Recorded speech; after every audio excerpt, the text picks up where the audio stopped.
Good morning. I was thinking, I've been on this earth for 70 years, probably remember the last 65, and just in that amount of time, a lot of things have happened. I remember when you could actually dial long distance and with the rotary dial, and that's what inspired me. What happened before and what will happen after my 70 years. Originally, I was going to start with fire, as Pam had mentioned, but I got to thinking last night that we should go back even further than that. Perhaps tools. Some of the later primates and the early humans actually started using tools, and they were using sticks to kill animals to eat and knock fruit out of trees, things of that nature. And then they found they could sharpen the sticks and use it as a spear. And then somebody decided, you know, I don't like my neighbor, and they used these tools, now became weapons. And a lot of things have started off good and turned bad. That's just the first example. The clubs, the bows and arrows and so forth, all came along and became bad things. Fire, on the other hand, started off good. Humans found fire either from like lightning or perhaps volcanoes or something, but they couldn't produce it. They had to keep it and hold on to it and make sure it didn't go out. And that revolutionized life. People stayed warm at night. They had light at night. They cooked their food. They could go into the cave and do their little cave paintings because now they could see in the darkness. And then somebody said, I don't like my neighbor. And they burned down his hut or his or her crop and sent them away. And again, something good turned into something bad. And this has gone on through history with pretty much everything. The Chinese discovered gunpowder, and they made all these great fireworks that we still enjoy today. And then somebody from the Western world figured out how to make a weapon out of gunpowder, which is the basics for fireworks. And the Chinese actually got offended that the Western world was actually taking their technologies. So they closed their doors and isolated themselves for many years until they found out they were falling behind in technology, and the Western world had passed them, and that stunted the growth of China back a few hundred years ago. And today we have guns and cannons and everything else, all based on this beginning of fireworks. So again, something beautiful in the sky turned into something to kill or injure other people. Somewheres back in history, somebody invented the wheel, and that was a great thing.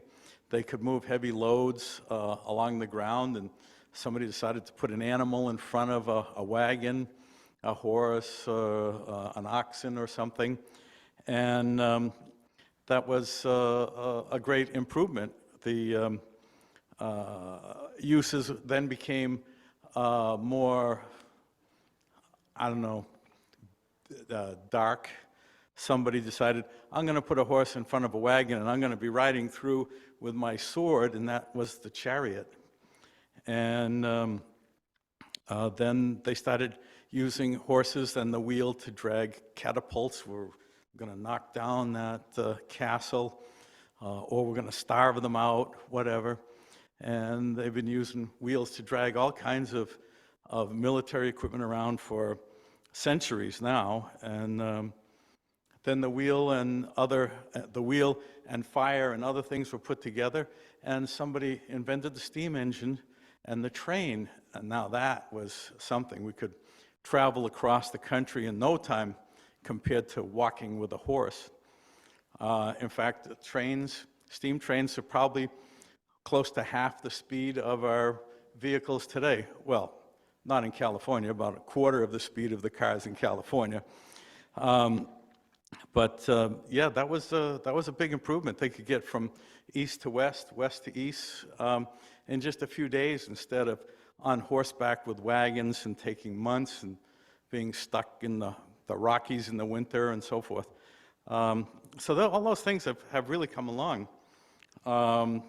Then they came out with internal combustion engines. Oh, big improvement. That all happened near the beginning of the last century. They had gasoline-powered cars. Airplanes followed not too long after that. And petroleum was the thing. It enabled us to do many, many things.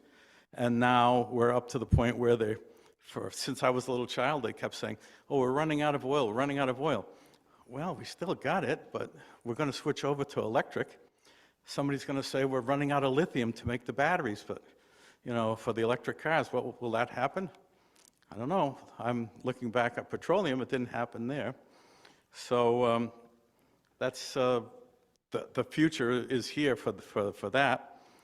And then we'll go back to agriculture.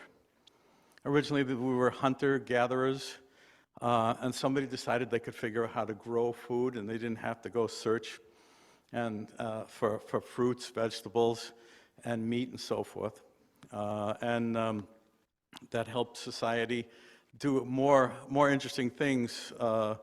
They were allowed to think and plan out things and not have to worry about going after their food and so forth. So that was an improvement. And now, what do we got, 6 billion people in the world? How much longer can we support feeding that many? Are we going to have to resort to genetically modified food to improve crops, et cetera, to feed these people? Hope not, but time will tell. We have to feed the billions of the masses, so we'll see what happens. And then medicine. Oh, geez. Medicine was kind of like witchcraft for hundreds or thousands of years.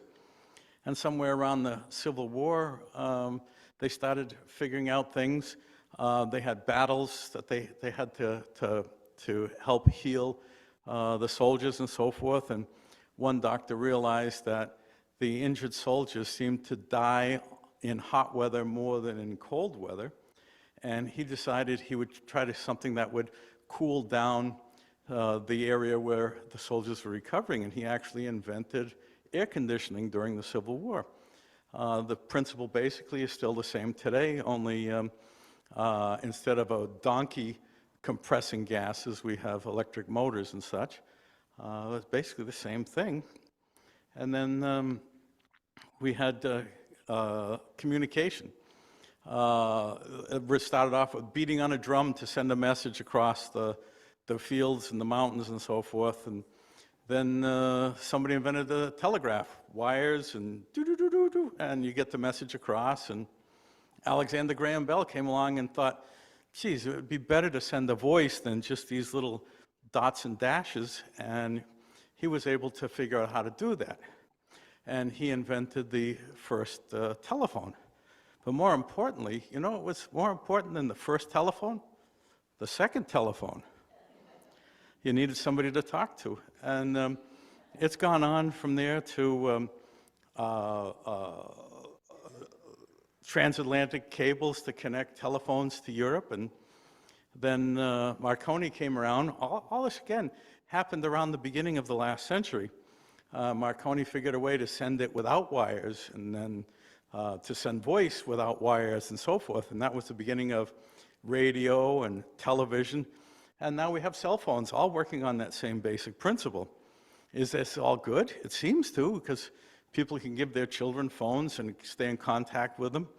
Of course, then you got people that get online and all these chat groups and pretend to be children when they're, some kind of predator or something, so maybe not everything is great with that. And now you got people driving down the road, bang, and they've enacted laws and so forth. So it could be a double-edged sword on that. Yeah, it's great to have a phone, but you don't want to kill anybody. And all these things started off good, and many of them turned out bad. There is something that started out bad and turned good. Nuclear. Originally, it was used to destroy 2 cities, end the war. Not a good thing. It started as a weapon. But then it became more beneficial. Nuclear power, somewhat beneficial. People are on the fence about whether it was good or bad. But nuclear medicine for diagnostics, radiation treatments for cancer, and all of these things all started with nuclear power in mind. So a lot of things, pros and cons. I think we're slowly getting better and better. I would think that in the future, we will be leaving our blue boat and going into space. Will it be tomorrow? No. Next year? No. Maybe hundreds of years from now.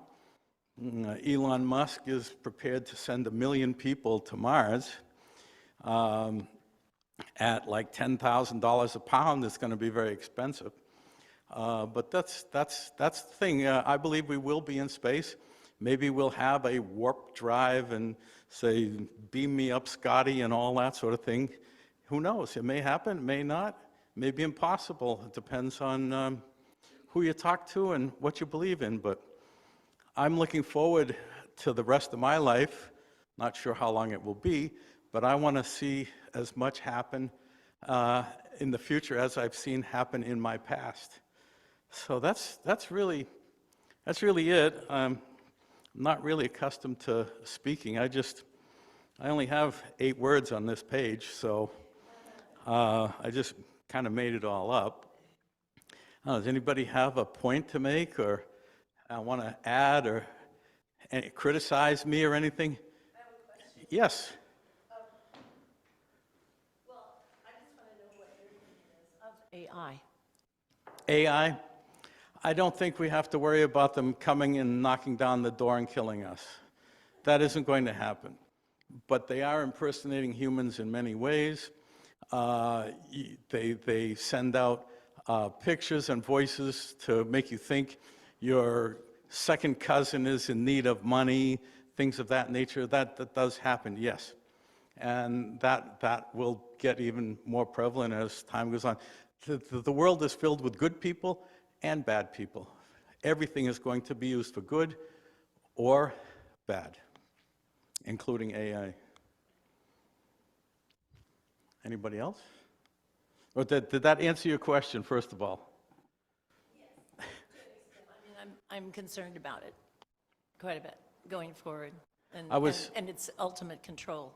I was at the Sphere a few weeks back, and I got to meet their AI robot, and all it is, Alexa, hey Alexa, it's Alexa with some arms and a face that moves around. It really, it's a little more sophisticated than that, but just answers questions, it recognizes your voice and so forth. So, anything else? Well, at least nobody threw any tomatoes at me.